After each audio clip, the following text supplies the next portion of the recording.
លើកនេះច្បាស់ជាងមុនទៅទៀតត្រាំមិននិយាយច្រើននោះទេបើគាត់ខំប្រឹងដោះស្រាយបញ្ហាឲ្យអ៊ុយក្រែនអស់ប៉ុណ្្នឹងហើយគ្មានភាពរីកចម្រើនទៅមុខទៀតគាត់នឹងឈប់រវីរវល់ធ្វើជាមេអណ្ដើកសម្រុះសម្រួលគ្នាតទៅទៀតហើយបណ្ដោយតាមយថាកម្មទៅចុះ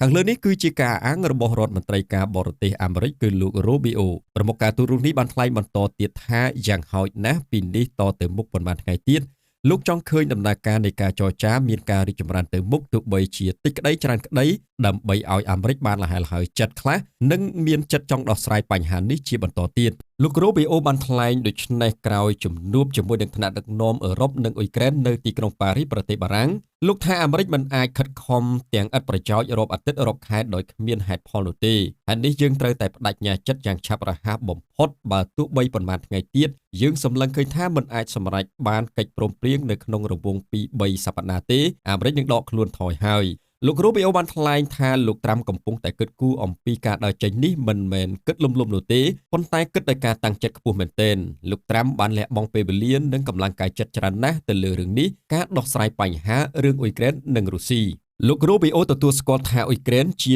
បញ្ហាសំខាន់ក៏ពិតមែនហើយប៉ុន្តែពិភពលោកមានរឿងសំខាន់មិនចាញ់អ៊ុយក្រែននោះទេដែលត្រូវដោះស្រាយដូចគ្នា